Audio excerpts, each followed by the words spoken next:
Hello everyone, welcome to Examosphere. मेरा नाम है राहुल और पहले तो सभी को हैप्पी नवरात्रि।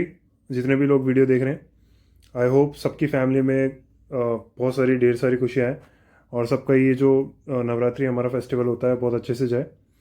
सो हमारी फिजिकल एजुकेशन की जो सीरीज़ चल रही है उसमें हमारी 2 वीडियोस कंप्लीट हो चुकी है। अब 2 वीडियोस कहने का मतलब है 2 चैप्टर्स हमारे कंप्लीट हो चुके हैं मेन, और ये थर्ड चैप्टर आज हम शुरू करने वाले हैं।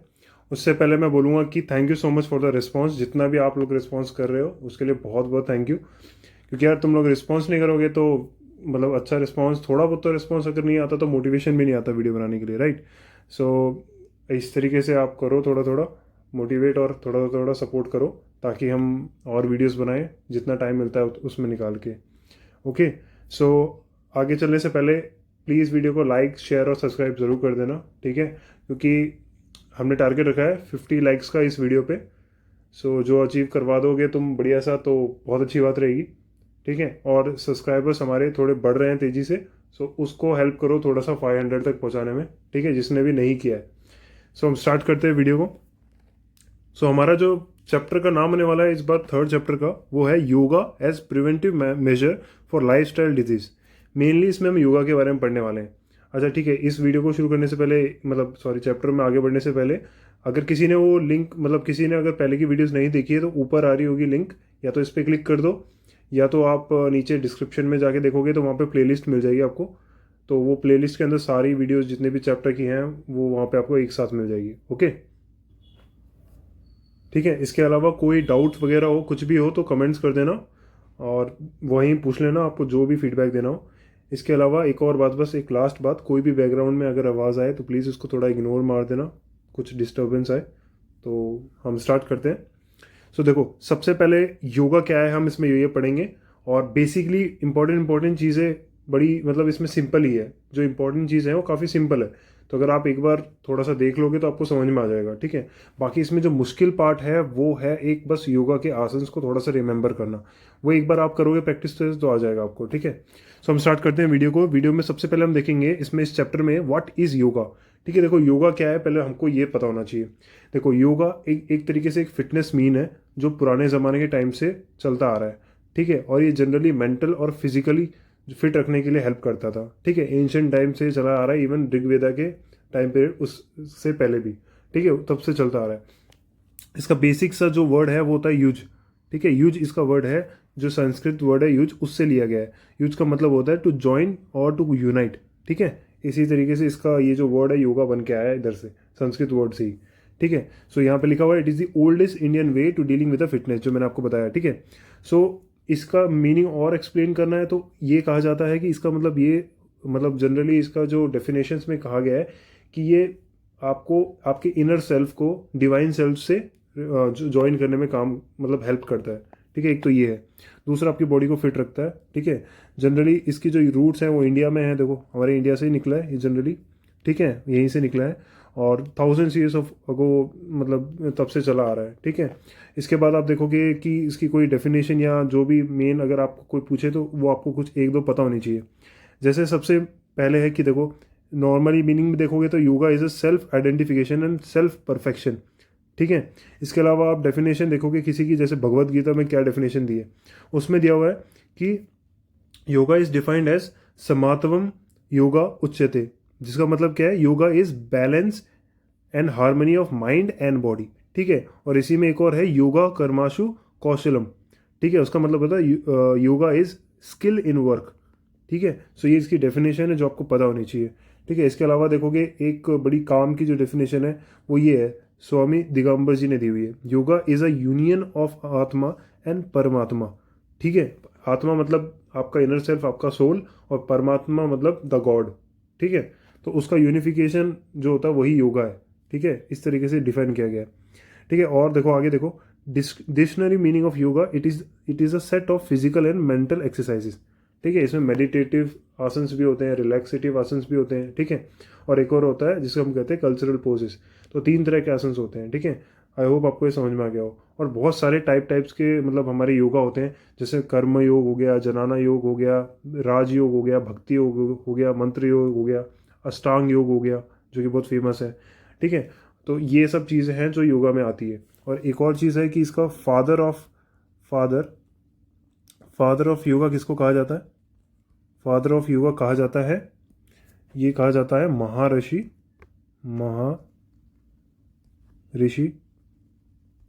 पतंजलि को। ठीक है, कहीं भी आप लिखोगे तो ये काफ़ी मतलब अच्छा लगता है देखने में कि आपको नॉलेज है। ठीक है, आई होप आपको योगा का समझ में आ गया होगा, बेसिक सा मीनिंग। अब चलते हैं नेक्स्ट।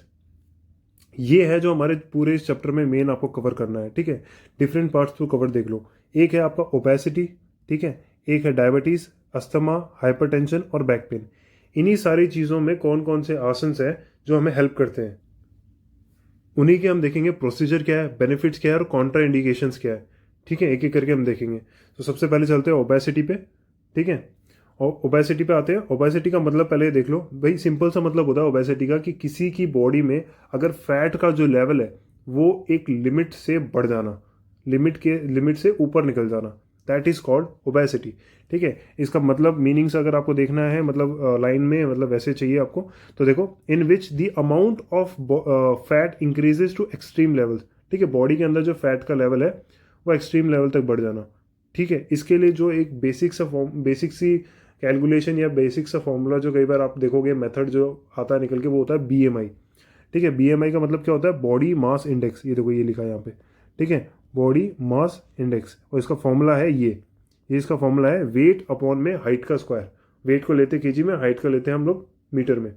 ठीक है, तो ये इसका वो रहता है फॉर्मूला, जो कि बहुत कॉमन है यूज़ करने के लिए कि ओबेसिटी लेवल है कि नहीं, या कितना है, या कम है, ज़्यादा है।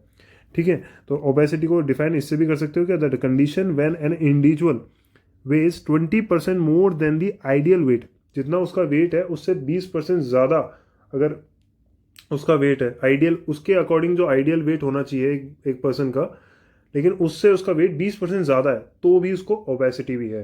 ठीक है, ये बात आपको समझ में आ गई। ठीक है, और ये जो आप फॉर्मूला है, इसमें जब आप अपने वैल्यू डालोगे, कोई भी स्टूडेंट देख रहा है, कोई भी देख रहा हो इस वीडियो को, अगर आपको चेक करना है कि आप ओबेस हो कि नहीं, तो आप यहाँ से चेक कर सकते हो। इसमें अपना वेट डालो, हाइट डालो, इसे सॉल्व करो। अगर आपकी वैल्यू जो है, सबसे पहले देखो, अगर 18.5 से नीचे आती है तो आप अंडर वेट हो, और अगर आप 18.5 से लेकर 24.9 के बीच में आते हो तो आप नॉर्मल वेट हो। ठीक है, नॉर्मल वेट कैटेगरी एकदम सही हो आप। इसके बाद 25 से ऊपर चले जाओगे तो ओवर वेट है, और अगर आप 29 से मतलब 30 से ऊपर चले जाते हो तो ओबेसिटी क्लास 1 आ जाता है यहाँ पे। ठीक है, ओबेसिटी क्लास 1 आ जाता है यहाँ पे। ठीक है, इसके बाद ओबेसिटी क्लास 2 35 से 39 के बीच में, और 40 से ऊपर मतलब एक्सट्रीम, हद से भी ज़्यादा ओबेसिटी लेवल, जो कि बहुत ख़राब रहता है। ठीक है, आई होप आपको ओबेसिटी समझ में आ गया हो। नेक्स्ट चलते हैं, एक एक करके इसके आसन देखेंगे सारे। ठीक है, सबसे पहला आसन है वज्रासन। ठीक है, ये एक मेडिटेटिव आसन कहलाता है। ठीक है, इसका बेसिक सा प्रोसीजर है कि भाई देखो, आपको बैठ जाना है अपने नीज पे, बेंड होके आराम से। ये देखो, इसका प्रोसीजर लिखा है, ये आपको बस नॉर्मली आपको ये आसन अगर आपको दिमाग में याद रहेगा तो आप बना के लिख सकते हो कि इसको आप कैसे करोगे। देखो, नील डाउन ऑन द ग्राउंड और floor with your knees, ankles, toes touching the ground, इस तरीके से। Your toes should be stretched backwards. Now place your palms of your hands on the knees and the upper body should be straight. Body को सीधा रखो। ठीक है, breathing आपकी deep होनी चाहिए, लाइट होनी चाहिए और स्लो होनी चाहिए। ठीक है, पहले डीप होनी चाहिए, फिर थोड़ी लाइट, फिर स्लो। ठीक है, then expand your chest forward, अपने चेस्ट को एक्सपैंड करो, और एब्डोमिनल पार्ट जो होता है, मतलब जो आपका स्टमक के नीचे का पार्ट है, स्टमक और उसके हल्का सा थोड़ा नीचे का पार्ट है, उसको आप अंदर की तरफ पुल करो। तो इस तरीके से आप ये आसन आप कर सकते हो। ठीक है, अब इसके बेनिफिट्स क्या क्या होते हैं? देखो, ये आपका हिप फैट होता है ना, उसको रिड्यूस करने में हेल्प करता है, सबसे पहला पॉइंट। दूसरा, it helps in curing dysentery and back pain. जो बैक पेन होता है उसमें भी आपका हेल्प करता है, और डिसेंट्री में भी हेल्प करता है। ठीक है, इसके बाद है कि प्रॉब्लम्स रिलेटेड टू मेंस्ट्रुएशन। ठीक है, मेंस्ट्रुएशन में जो वुमेन्स और गर्ल्स में जो प्रॉब्लम होती है, जो भी मेंस्ट्रुएशन से रिलेटेड, जैसे हमने हमारी सेकंड चैप्टर में पढ़ा था कि मेनार का कॉन्सेप्ट हमने पढ़ा था, मेंस्ट्रुअल डायसफंक्शन का कॉन्सेप्ट हमने पढ़ा था। ठीक है, इसके अलावा हमने एमनोरफिया पढ़ा था।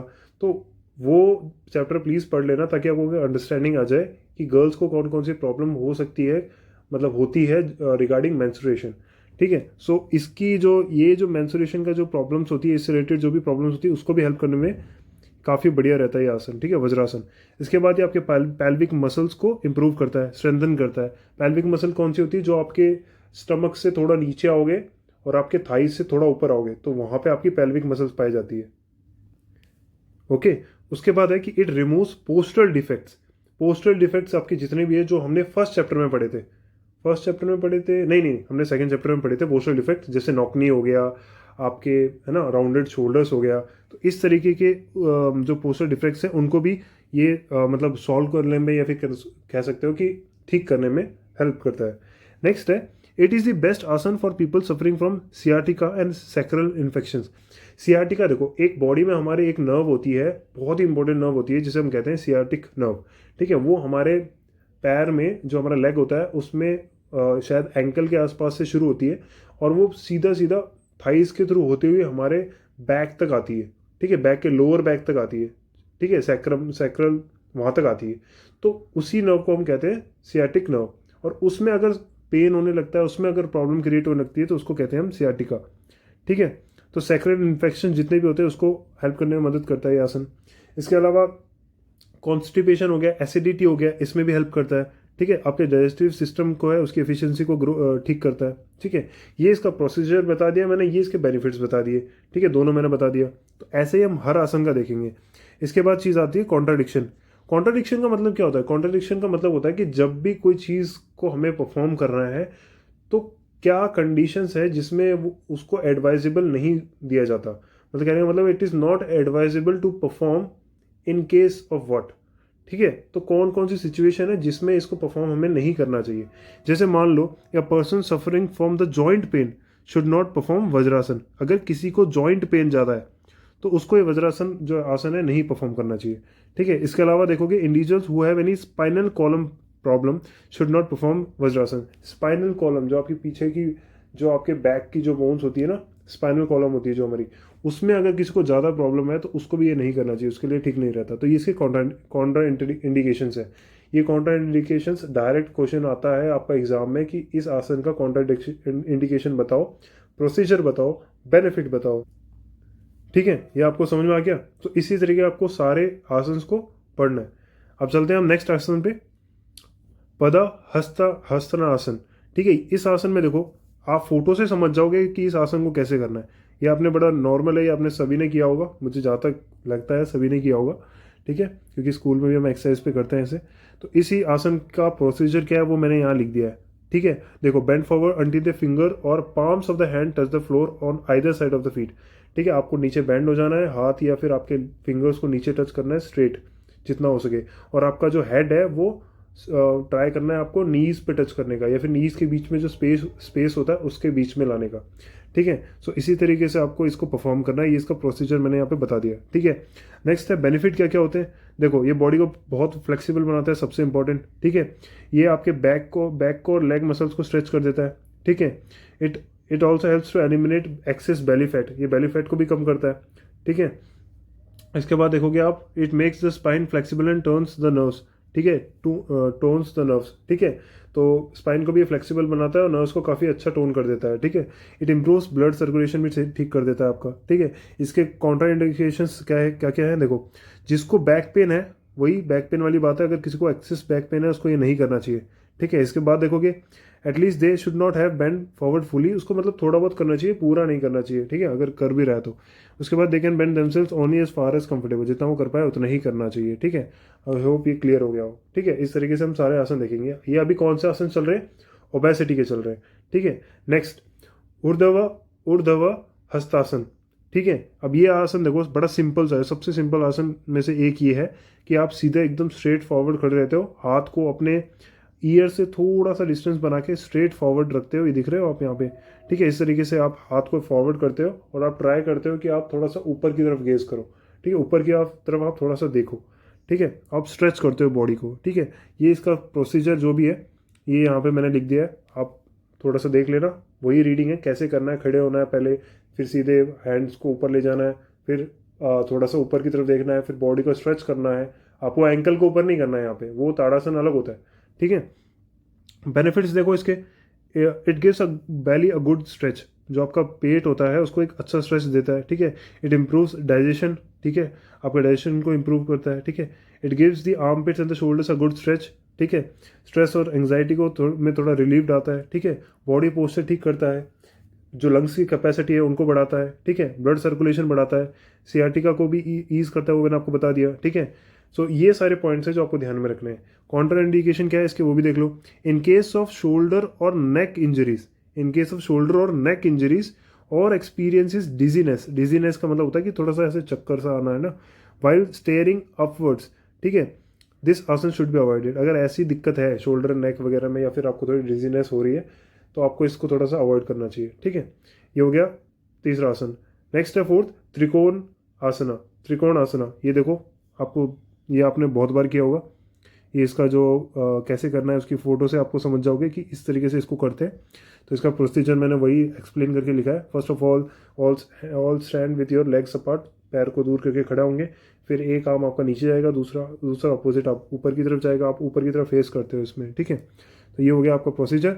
बेनिफिट्स देखोगे, लेग्स को स्ट्रॉन्ग करता है, नीज को और आर्म्स और चेस्ट को स्ट्रॉन्ग करने में हेल्प करता है, ठीक है।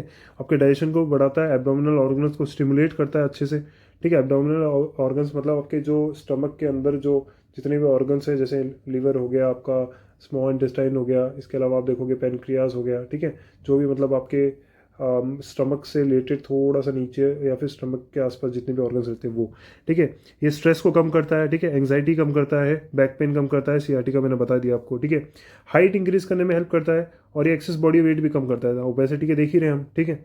और ये ब्लड सर्कुलेशन को भी बढ़ाता है, ठीक है। कॉन्ट्राइंडिकेशंस देखोगे तो जो बंदा डायरिया से सफ़र कर रहा है या फिर लो और हाई ब्लड प्रेशर से सफ़र कर रहा है, तो उसको थोड़ा सा ये अवॉइड करना चाहिए। बैक इंजरी हो या फिर माइग्रेन है उसको, तो उसको ये वाला आसन थोड़ा अवॉइड करना चाहिए। इसके अलावा देखोगे, the individual having cervical problems.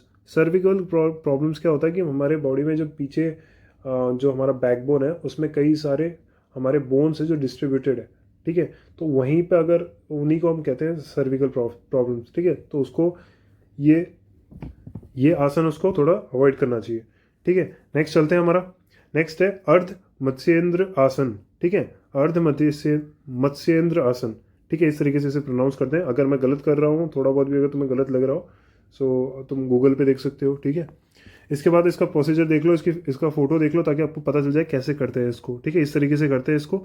एक जो नी है उसको बेंड करके आप अपने थाइस, अपने हिप्स के नीचे लाते हो बेंड करके, और दूसरे को आप क्रॉस डायरेक्शन में ले जाते हो और उसको उल्टे हाथ से पकड़ते हो, ठीक है। उसका जो प्रोसीजर है वो मैंने यहाँ लिख दिया, आप समझ जाना पढ़ के, ठीक है। सिंपल है, the left heel is kept under the right thigh, वही इस तरीके से मैंने आपको बताया, ठीक है, normal.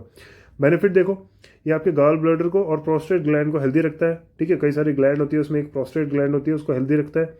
Enhances the stretchability of the back muscle, back muscle को स्ट्रेच करता है, बढ़िया। इट एलिवेट्स डाइजेस्टिव एलिमेंट्स, ठीक है। आपके जो जितने भी डाइजेस्टिव जो प्रॉब्लम्स होती है उनको ये कम करता है, ठीक है, डिक्रीज करता है। इसके बाद देखोगे, ये secretion of adrenaline and bile उसको रेगुलेट करने में हेल्प करता है, ठीक है। इसके बाद इंपॉर्टेंट है, it also helps in treating bronchitis. Bronchitis क्या होता है कि आपके जो मतलब आपके चेस्ट के अंदर जो लंग्स होते हैं, उस लंग्स के अंदर ब्रोंकियोल्स होते हैं, ठीक है, जहाँ पे रेस्पिरेशन होता है, ठीक है। तो वहाँ पे जो भी स्वेलिंग या प्रॉब्लम क्रिएट हो जाती है उसको हम कहते हैं ब्रोंकाइटिस, ठीक है। उसको भी हेल्प करने में ये काफ़ी सही रहता है। कॉन्स्टिपेशन, मेंस्ट्रुअल डिसऑर्डर्स मैंने आपको बता दिया, यूरिनरी ट्रैक्ट डिसऑर्डर्स और सर्विकल स्पॉन्डिलाइटिस, इनमें भी ये हेल्प करता है, ठीक है। इसके बाद देखो कॉन्ट्रा इंडिकेशंस क्या क्या है इसके। वुमेन हु आर 2 और 3 मंथ्स प्रेग्नेंट, जो प्रेग्नेंट है उनको ये नहीं करना चाहिए, ठीक है, अवॉइड करना चाहिए। 2 या 3 महीने के बाद, 2 या 3 महीने के जो भी प्रेग्नेंट वुमेन से उनको अवॉइड करना चाहिए। The individuals who suffer from peptic ulcers, जो आपके पेट में अल्सर्स हो जाते हैं, पेप्टिक अल्सर्स, अगर वो किसी को है तो अवॉइड करना चाहिए इसको। The individuals who have problems of sciatica, वो मैंने आपको बताया था, स्लिप डिस्क वही होता है जो आपके बैकबोन में जो कई सारी डिस्क होती है, ठीक है, उसी में जब प्रॉब्लम होती है तो उसी को हम नाम देते हैं स्लिप डिस्क, ठीक है। तो उनको ये थोड़ा सा अवॉइड करना चाहिए, ठीक है। But they need to take great care while doing this asana, ठीक है, ध्यान से करना चाहिए, कोई गड़बड़ ना हो जाए। नेक्स्ट है डायबिटीज़। तो ये आपके आसन हो गए सारे, ठीक है। तो ये सारे आपके ओबेसिटी के आसन हो गए, ठीक है। अब आते हैं हम डायबिटीज़ पे। डायबिटीज़ देखो, डायबिटीज़ क्या चीज़ है, देखो हमारी बॉडी में जब भी हमारे ब्लड लेवल में शुगर का जो लेवल होता है, हमारे ब्लड में जो भी शुगर का लेवल होता है वो कभी कभी ऊपर नीचे हो जाता है। कहने का मतलब है कभी इंक्रीज हो जाता है, कभी कम हो जाता है ना, उसी से क्रिएट होता है प्रॉब्लम, कौन सा, डायबिटीज़, ठीक है। अब इसमें 2 चीज़ें होती है, ठीक है, देखो पहले तो ऊपर देख लो, diabetes is such a disorder that it causes the sugar to build up in our bloodstream instead of being used by the cells in our body. ठीक है, कहने का मतलब ये है, मैं एक्सप्लेन करता हूँ आराम से। हमारी बॉडी के अंदर एक हार्मोन होता है इंसुलिन। ठीक है, इंसुलिन, वो इंसुलिन का क्या काम होता है? इंसुलिन का सिंपल सा काम होता है कि हमारे बॉडी में जितना भी शुगर बन रहा है, शुगर को हम ग्लूकोज बोलते हैं, उसको वो ग्लाइकोजिन में स्टोर्ड फॉर्म ऑफ ग्लूकोज को मतलब ग्लाइकोजिन किसको बोलते हैं? स्टोर्ड फॉर्म ऑफ शुगर को बोलते हैं या फिर ग्लूकोज को बोलते हैं। तो उसको कन्वर्ट करने में हेल्प करता है इंसुलिन। अगर हमारी बॉडी के अंदर शुगर जो है उसको अगर हम लोग कंट्रोल नहीं करेंगे, कंट्रोल कैसे करते हैं? कन्वर्ट करके स्टोर कर लेते हैं। तो अगर वो हम नहीं करेंगे तो हमारी बॉडी के अंदर जो ब्लड है उसके अंदर शुगर का लेवल बढ़ता चला जाएगा, ग्लूकोज का लेवल बढ़ता चला जाएगा। तो वो दिक्कत है, इसलिए इंसुलिन का प्रॉपरली बनता रहना भी ज़रूरी होता है। ठीक है, आपको समझ में आ गया? सो डायबिटीज़ में क्या होता है? दो केसेस होते हैं। देखो यहाँ लिखा हुआ है, there are 2 types of diabetes. ठीक है, टाइप 1 में क्या होता है कि इंसुलिन बनता ही नहीं है ढंग से, सफिशिएंट अमाउंट में। ठीक है, अगर इंसुलिन ही नहीं बनेगा तो हमारी बॉडी में जो ग्लूकोज हमारे ब्लड में आता जा रहा है खाने के जरिए, तो वो कन्वर्ट ही नहीं होगा। ठीक है, किस में? ग्लाइकोजिन में कन्वर्ट नहीं हुआ, वो स्टोर्ड फॉर्म होता है ग्लूकोज का ही, क्योंकि हमारी बॉडी क्या करती है? उसको जाके स्टोर कर देती है, कि ब्लड से निकाल के उसको स्टोर कर देती है कि जब भी नीड होगी हम निकाल लेंगे। लेकिन अगर हम उसको कन्वर्ट ही नहीं करेंगे तो हमारे ब्लड में वो इंक्रीज होता जाएगा। तो ये कन्वर्ट करने का काम कौन करता है? इंसुलिन करता है। तो हमारी बॉडी में अगर इंसुलिन ही नहीं बनता तो that is called type 1 diabetes. अगर सही अमाउंट में इंसुलिन नहीं बनता है तो that is called type 1 diabetes. ठीक है, इससे हमें प्रॉब्लम होती है। इसके बाद है टाइप 2। टाइप 2 में क्या होता है कि सही अमाउंट में बन तो रहा है लेकिन हमारी बॉडी है ना उसको यूज नहीं कर पा रही है ढंग से। ठीक है, the body does not produce sufficient amount of insulin hormone और the hormone is produce sufficiently but it is not use by properly by the body.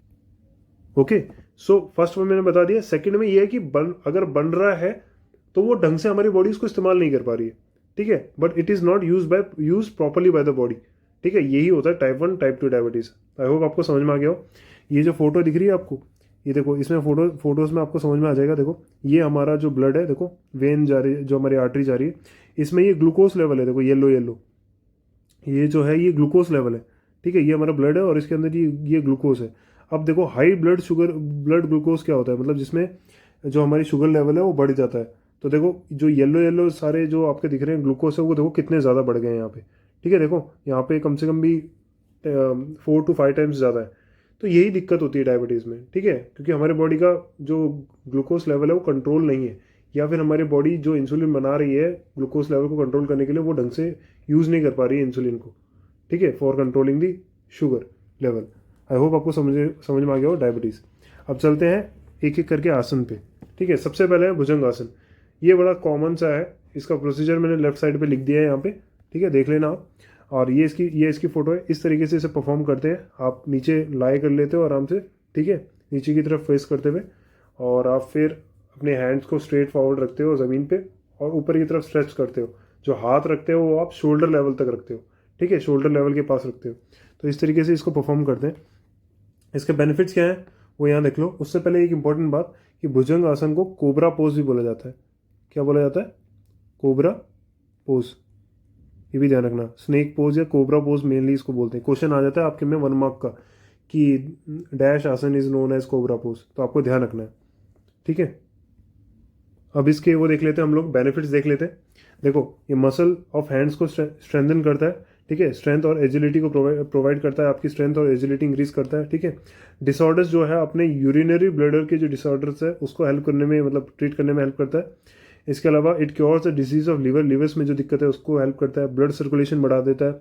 Vertebral column flexible, मतलब आपके वर्टिब्रल कॉलम जो है उसको काफ़ी ज़्यादा फ्लेक्सिबल बनाता है। ठीक है, इसके अलावा देखोगे जो हमारे गैस्ट्रिक डिसऑर्डर्स जो बन जाते हैं हमारी बॉडी के अंदर कॉन्स्टिपेशन के और इनडाइजेशन के, उनको भी ठीक करने में हेल्प करता है। ठीक है, कॉन्ट्राइंडिकेशन देखोगे, दिस आसन should be avoided individuals who suffer from back injuries. जिनको ज़्यादा बैक इंजरीज है उनको ये अवॉइड करना चाहिए। हेडेक्स वगैरह है जिसको भी दिक्कत है, मतलब थोड़ा ज़्यादा है उस टाइम पे, तो उसे नहीं करना चाहिए, अवॉइड करना चाहिए। ठीक है, प्रेग्नेंट वुमेन को ये नहीं करना चाहिए। ठीक है, ये बहुत इंपॉर्टेंट है। प्रेग्नेंट वुमेन्स को ये नहीं करना चाहिए, आपको ध्यान रखना है। ठीक है, नेक्स्ट चलते हैं पश्चिमो मोत आसना। ठीक है, थोड़ा सा अगर नाम अनाउंस नहीं कर पा रहा हूँ तो उसके लिए सॉरी। ठीक है, इसको वैसे ऐसे बोलते हैं पश्चिमोत्ताना आसना। ठीक है, नेक्स्ट इसका प्रोसीजर देख लो। Sit on the ground with the legs forward. ठीक है, ये कई बार किया होगा आपने, स्ट्रेचिंग एक्सरसाइज के लिए बहुत बढ़िया रहता है ये। ठीक है, आपके जो आपका ये जो सरफेस है ये वाला, ये जो आपके नी का सरफेस है, इसको एकदम फ्लैट रखना होता है ताकि आपकी स्ट्रेचेबिलिटी इंक्रीज होती है इस पर। और जो आपके एल्बोज होते हैं हम ट्राई करते हैं टच करने के लिए ग्राउंड पे या फिर नी पे। ठीक है, और आपका जो फेस होता है वो दोनों नी के बीच में हम मतलब टच करने का ट्राई करते हैं। ठीक है, तो इस तरीके से इसको परफॉर्म करते हैं। ये इसका प्रोसीजर हो गया। ठीक है, बेनिफिट्स देख लो। Its elevates gas trouble. ठीक है, आपके जो पेट में गैस्ट्रिक प्रॉब्लम्स होती है उसको कम करता है। ठीक है, vertebra becomes flexible and healthy. ठीक है, इसके अलावा देखोगे good remedy for constipation. It helps to overcome several menstrual disorders ठीक करने में हेल्प करता है।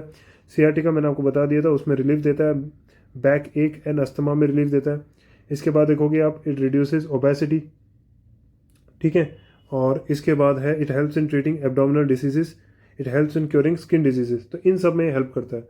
और इसके काउंटर इंडिकेशन देखोगे कि if you are suffering from enlarge liver और स्प्लीन। ठीक है, अगर आपका लीवर में कुछ प्रॉब्लम है, जैसे आपका लीवर काफ़ी एनलार्ज हो रखा है, थोड़ा साइज उसका बड़ा है, या फिर उससे रिलेटेड आप कोई प्रॉब्लम पहले से सफ़र कर रहे हो, तो आपको अवॉइड करना चाहिए। इसके अलावा आप देखोगे कि इफ़ अगर आपको अस्थमा है, ठीक है, उसके बारे में आगे पढ़ेंगे। ठीक है, या फिर कोई रेस्पिरेटरी डिजीज़ है आपको, इसके अलावा कोई भी और भी, तो वो आपको अवॉइड करना चाहिए। If you have any back और स्पाइनल प्रॉब्लम, तो भी आपको अवॉइड करना चाहिए। बैक और स्पाइनल प्रॉब्लम अगर आपको कोई थोड़ी सी हार्ड है, मतलब थोड़ी सी स्ट्रॉन्ग है, तो आपको ये अवॉइड करना चाहिए। ठीक है, अगर करो भी तो एक्सपर्ट की गाइडेंस में करो। ठीक है, आई होप आपको ये समझ में आ गया हो। नेक्स्ट है हमारे पास पवन मुक्त आसन। पवन मुक्त आसन है भाई, ये कई बार पूछ लेता है एग्जाम में। ठीक है, इसलिए इसको पढ़ लेना एक बार, ध्यान से इसको पढ़ना। इसका प्रोसीजर देख लो आप। नीचे की तरफ आप लेटोगे। ठीक है, पीठ के बल लेटोगे आप, और अपने नी को बेंड करके आप फेस से टच करने की कोशिश करोगे। इस तरीके से इसको परफॉर्म करते हैं। इसका प्रोसीजर मैंने लेफ्ट साइड लिख दिया। ठीक है, बेनिफिट्स देख लो। ये आपकी लोअर बैक की टेंशन को कम करता है। ठीक है, ब्लड सर्कुलेशन को जो है वो बढ़ाता है, पेल्विक एरिया में आपके ब्लड सर्कुलेशन को बढ़ाता है। इसके अलावा देखोगे ये फैट, जो आपके थाइस का फैट है, उसको भी कम करने में हेल्प करता है, बटक्स में और एब्डोमिनल एरिया में आपके। ठीक है, एब्डोमिनल मसल्स को स्ट्रेंथन करता ही करता है। ठीक है, इसके अलावा देखोगे कॉन्स्टिपेशन में भी हेल्प करता है, रिलीव करता है। जो भी आपके पेट की प्रॉब्लम्स होती है, गैस्ट्रिक की जो इनडाइजेशन प्रॉब्लम्स होती है जो भी आपकी, वो। ठीक है, काउंटर इंडिकेशन देखोगे, हार्ट प्रॉब्लम्स से जो भी सफ़र कर रहे हैं उनके लिए थोड़ा सा अवॉइड करना चाहिए उन्हें, हाइपर एसिडिटी या हाई ब्लड प्रेशर जिसको भी। ओके, आगे देखोगे तो slipped disc, you should avoid this asana. जिसको ये प्रॉब्लम है भाई स्लिप डिस्क की, उसको भी अवॉइड करना चाहिए। ठीक है, नेक्स्ट देखोगे pregnant women, definitely pregnant women's को ये नहीं करना चाहिए। ठीक है, ये सही नहीं रहेगा, आपको देख के भी पता लग जाएगा। ठीक है, ये नहीं करना चाहिए, मतलब ये सॉरी, ये आपको ध्यान रखना है कि pregnant women should be avoiding this asana. ठीक है, नेक्स्ट है if you have had an abdominal surgery. ठीक है, तो भी आपको इस चीज़ को अवॉइड करना है। ठीक है, ये इसके काउंटर इंडिकेशंस हो गए।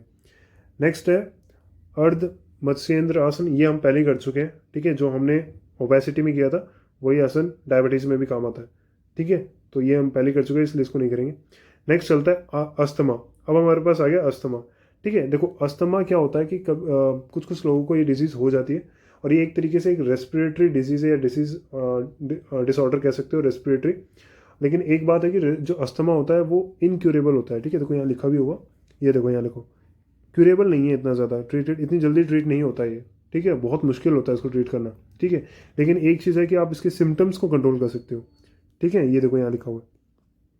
ठीक है, कई बार आपने देखा होगा कि इस तरीके का पंप होता है, ये जो मैंने यहाँ पे पिक्चर ऐड की हुई है, इस तरीके का पंप एक मेडिकल पंप है, ये दिया जाता है ताकि उनको ब्रीदिंग में हेल्प हो। ठीक है, तो ये जिनको इनके पास होता है उनको अस्थमा होता है। ठीक है, ऊपर देखो, asthma is a disease of lungs in which the airways become blocked और narrowed causing difficulty in breathing. ठीक है, जो उनका जो एयरवे होता है वो नैरो होता है या फिर थोड़ा सा ब्लॉक्ड होने लगता है, उनको फिर जो ब्रीदिंग है उसमें डिफिकल्टी होने लगती है। ठीक है, और ये एलर्जिक भी हो सकता है, किसी के कारण भी हो सकता है। ठीक है, और जैसे उसकी वजह से उनको क्या क्या हो जाता है, कफिंग हो जाती है, विस्लिंग भी होने लग जाती है। ठीक है, और ये सब दिक्कतें आने लग जाती है, और ये जनरली एलर्जी के कारण भी हो जाता है, जैसे किसी को परफ्यूम से हो जाता है या किसी को एलर्जीज के कारण भी ये हो सकता है। ठीक है, जैसे देखो यहाँ लिखा हुआ है cigarettes, wood fires, strong fumes, sprays, perfume. ठीक है, तो कुछ कुछ चीज़ें होती हैं, इनसे एलर्जेंस बोलते हैं इनको। तो इनसे मतलब कुछ कुछ लोगों को दिक्कत हो सकती है, तो वो अस्थमा की ओर मतलब जा सकते हैं। तो इस चीज़ का उनको ध्यान रखना चाहिए कि कोई भी अगर इस तरह की दिक्कत है उनको है तो इन चीज़ों से उनको अवॉइड करना चाहिए, या फिर अगर उनको पता लग रहा है कि वो चीज़ें इनको ज़्यादा इरिटेट कर रही है तो देयर मे बी मतलब केस ऑफ अस्थमा, अगर बहुत एक्सट्रीम लेवल पे है तो, ठीक है। वरना ऐसे नॉर्मल किसी को कुछ नहीं प्रॉब्लम नहीं होती, ठीक है। आगे चलते हैं। सुखासन, सबसे पहला आसन है अपना अस्थमा का, वो उसको हम कहते हैं सुखासन। सुखासन नाम से पता चल रहा है सुख मिल रहा है भाई, बैठे बैठे आराम से, तो यही आसन है सुखासन, ठीक है। फिगर देख लो आराम से, जो हमने फिगर में ये शो किया हुआ है कैसे करना है, ठीक है। प्रोसीजर यहाँ लिखा हुआ है, नॉर्मली बैठो। हाँ, आपको आपके जो नीज है या जो लेग्स है वो क्रॉस होने चाहिए बैठने के टाइम पे। हाथ को आप रिलैक्स वे में रखो और आराम से इस आसन को करो, ठीक है। इसके अलावा बेनिफिट्स देखोगे, मेंटल और फिजिकल बैलेंस को ये बैलेंस में हेल्प करता है, ठीक है, क्योंकि आप बैठोगे आराम से, रिलैक्सेशन है एक तरीके से, ठीक है। आप इट स्ट्रेचेस एंड लेंथन्स स्पाइन को स्ट्रेच और लेंथ करने में हेल्प करता है। माइंड को काम करता ही है, ठीक है। पीस ऑफ माइंड को इन्हेंस करता ही है। एंग्जाइटी, स्ट्रेस और मेंटल फटीग को काफ़ी ज़्यादा रिड्यूस करता है, ठीक है। बैठ के आपको भी करके देखना, थोड़ी देर भी करके देखोगे आपको बहुत अच्छा लगेगा। मेडिटेटिव आसन ही होता है ये, ठीक है। आगे देखोगे, it helps in improving body posture, तो करता ही है, ठीक करने में, बॉडी पोस्चर में हेल्प करेगा। Sense of calmness through your body and mind, ये तो मैंने आप ऊपर ही बता ही दिया, ठीक है। और gentle massage to knees and calf muscles and thigh, उसको भी ये हेल्प करता है। जो आपके पैर फोल्डेड है उसमें आपके काफ्स हो गए, मसल्स जो थाइज हो गए, उनकी मसल्स को काफ़ी ज़्यादा मतलब एक तरीके से मसाजिंग में हेल्प करता है, क्योंकि आप बेंड करके बैठते हो तो उसमें थोड़ा सा ना स्टिफनेस आती है धीरे धीरे, मतलब थोड़ा सा प्रेशर पड़ता है उस पर, ठीक है। जब आप एकदम से पैर खोलोगे वापस तो वो काफ़ी रिलैक्स फील होगा आपको। कॉन्ट्रा इंडिकेशन देख लो, if your knees and hips are injured, आपके नीज और हिप अगर इंजर्ड है या इन्फ्लेम्ड है तो ये मत करो, ठीक है। If you have slip disc problem you should avoid, ठीक है, तब भी आपको थोड़ा सा ध्यान से करना चाहिए इस आसन को, ठीक है। नेक्स्ट चलते हैं चक्रासन। ये चक्रासन तो भाई बचपन से बहुत लोग करते हैं, ठीक है। ये मतलब बड़ा मज़ा आता है इसको करने में, मुझे भी याद है, मैंने भी बहुत बार किया हुआ है, ठीक है। इसका प्रोसीजर यहाँ लिख दिया है, अगर किसी को देखना है कि कैसे एक्सप्लेन करेंगे वो यहाँ देख लो, ठीक है। बेनिफिट्स देख लो, बैक पेन को हेल्प करता है ये, ठीक है। इसमें किडनी में भी कोई पेन हो वगैरह होता है उसमें भी काफ़ी हेल्प करता है, क्योंकि स्ट्रेच होता है आपका पूरा बॉडी, इसमें स्ट्रेच होता है, देख रहे हो ना, ये जो पूरा बॉडी इस तरीके से आपका यहाँ पे स्ट्रेच होता है, तो इस तरीके से स्ट्रेच होने में काफ़ी हेल्प करता है। इसके बाद देखोगे, it stimulates pituitary and thyroid gland जो होती है उसमें भी, उसको भी आप इसको भी स्टिमुलेट करता है काफ़ी अच्छा, ठीक है। It cures infertility, asthma, osteoporosis. Osteoporosis क्या होता है, ऑस्टियोपोरोसिस क्या होता है वो मैंने आपको पहले भी बताया था, ठीक है। ये मैंने आपको सेकेंड चैप्टर में बताया हुआ है, ठीक है, फीमेल एथलीट ट्राइड में, ठीक है। अगर किसी ने नहीं देखा है, नहीं पता क्या होता है, तो उसमें ज़रूर देख लेना। जनरली इसमें आपकी बोन डेंसिटी होती है वो कम होने लगती है, ठीक है।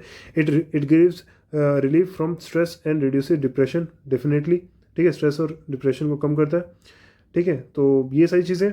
इसके बाद देखो कॉन्ट्रा इंडिकेशन देख लो, हेडेक या हाई ब्लड प्रेशर से अगर कोई सफ़र कर रहा है तो उसे नहीं करना चाहिए, क्योंकि इसमें उल्टा आपका जो सर है थोड़ा नीचे की तरफ जाता है घूम के उल्टा, तो हेडेक वगैरह है तो मत नहीं करना चाहिए। इसके अलावा don't perform this asana in case of shoulder impingement, ठीक है। अगर आपके शोल्डर में इम्पिंजमेंट है, ठीक है, वो तो भी आपको नहीं करना चाहिए, ठीक है। इम्पिंजमेंट हो जाती है आपके शोल्डर में, जो आपका शोल्डर ब्लेड होता है ना, जहाँ से आपका इंसर्शन होता है और जहाँ से आपकी दूसरी जो आपका शोल्डर ब्लेड कनेक्ट करता है, वहाँ पे कई बार है ना गैप बन जाता है, इंसर्ट हो जाती है, टच होने लग जाता है प्रॉब्लम्स के कारण, तो उसमें भी तो अगर वो किसी को है तो उसको भी अवॉइड करना चाहिए।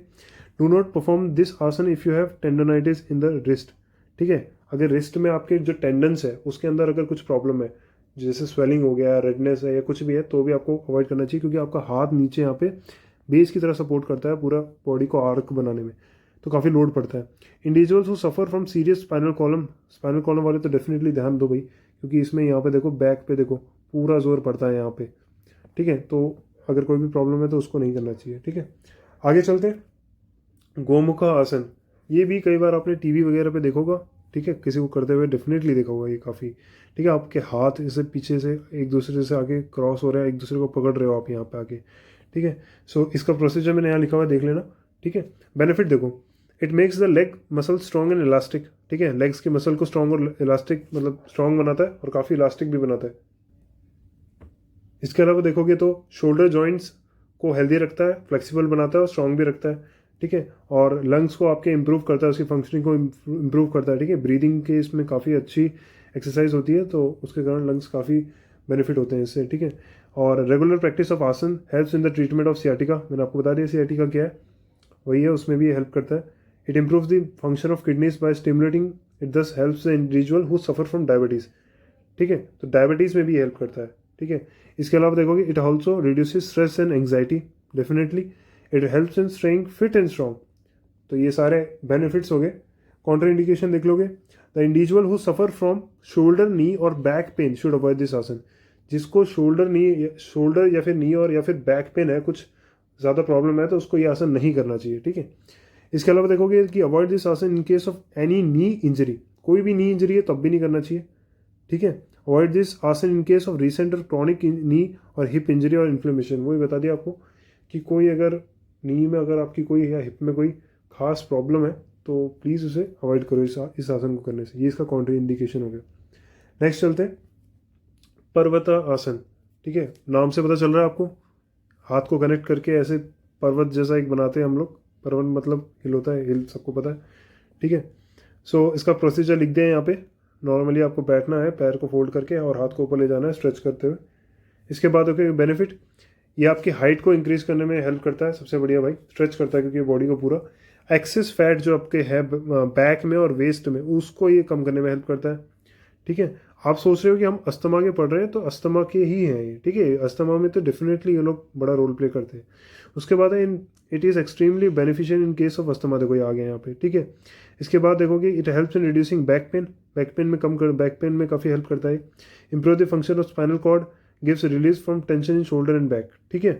काउंटर इंडिकेशन देख लो, avoid this asana in case of hip और बैक इंजरी, कोई भी हिप या फिर बैक इंजरी है तो अवॉइड करो, ठीक है। और अगर कोई शोल्डर इंजरी है तो भी थोड़ा सा अवॉइड करना चाहिए, क्योंकि इसमें हाथ स्ट्रेच होते हैं, प्रॉपरली ऊपर की तरफ जाते हैं, ठीक है, प्रॉपरली ऊपर की तरफ जाते हैं स्ट्रेच हो गए। नेक्स्ट भुजंग आसन, ये तो हमने पहले एक्सप्लेन कर दिया, सो मैं इसको वापस एक्सप्लेन नहीं कर रहा, ठीक है, तो पहले एक बार देख लेना बस वहीं से। नेक्स्ट चलते हैं भाई पश्चिमोत्तान आसन, ठीक है, ये मैं पहले कर चुका हूँ, ये भी इसी अस्थमा में भी काम करता है, बहुत बेनिफिशियल रहता है। नेक्स्ट चलते हैं मत्स्य आसन, ठीक है, मत्स्य आसन ये बड़ा काम का आसन होता है, ठीक है, इसका प्रोसीजर यहाँ पे लिख दिया, ठीक है। और इसके बेनिफिट देखोगे, फिगर से आप समझ जाओगे, जो पिक्चर है हमारी कैसे करना है इसको, ठीक है। नी को आप फोल्ड करोगे, क्रॉस करोगे, पीछे की तरफ लाई हो जाओगे, ठीक है, और दोनों एंकल्स को आपको पकड़ लेना है फिंगर से, जो पैर की फिंगर्स होती है उससे पकड़ लेना है और पीछे की तरफ ले जाना है स्ट्रेच करते हुए बॉडी को, ठीक है। बेनिफिट्स क्या है इसके, curing back pain, knee pain, tonsillitis, ठीक है, बैक पेन और नी पेन में तो सबसे ज़्यादा इंपॉर्टेंट है ये, ठीक है, उसमें हेल्प करता है, ठीक है। इसके साथ साथ टॉन्सिलाइटिस में भी हेल्प करता है। It also cures the defects of eyes में भी हेल्प करता है आपके, ठीक है। उसके अलावा देखोगे स्किन डिजीजेज होगी आपकी, ठीक है, अगर आप ये आसन रेगुलर परफॉर्म करते हैं तो आपकी जो स्किन डिजीजेज है उसमें भी ये हेल्प करता है, ठीक है। नेक्स्ट दिस आसन is helpful for the treatment of diabetes, diabetes में तो अभी हम लोग पिछले हमने डायबिटीज़ पढ़ा, लेकिन अभी हम मेनली अस्थमा का देख रहे हैं, ठीक है, तो उसमें भी ये हेल्प करता है। उसके अलावा देखोगे इट इम्प्रूव्स पोस्चर, ठीक है, और अस्थमा से तो है ही, अस्थमा तो हम पढ़ ही रहे हैं, ओके। कॉन्ट्रा इंडिकेशन देख लो, इट अवॉइड डूइंग दिस आसन इफ़ यू हैव हाई और लो ब्लड प्रेशर, हाइपरटेंशन या हाइपोटेंशन दोनों लोगों को ये नहीं करना चाहिए, ठीक है, उन्हीं उसी का मतलब होता है हाई ब्लड प्रेशर और लो ब्लड प्रेशर, वो मैं अभी आगे बता दूंगा आपको। People suffering from migraine insomnia should also refrain from performing this आसन। इंसोमनिया क्या होता है, इंसोमनिया मतलब होता है कि नींद ना आना, किसी को नींद में बहुत डिस्टर्बेंस रहता है, नींद ही नहीं आती उसको, ठीक है, that is called sleeping disorder, तो उसमें अगर किसी को है तो उसको नहीं करना चाहिए।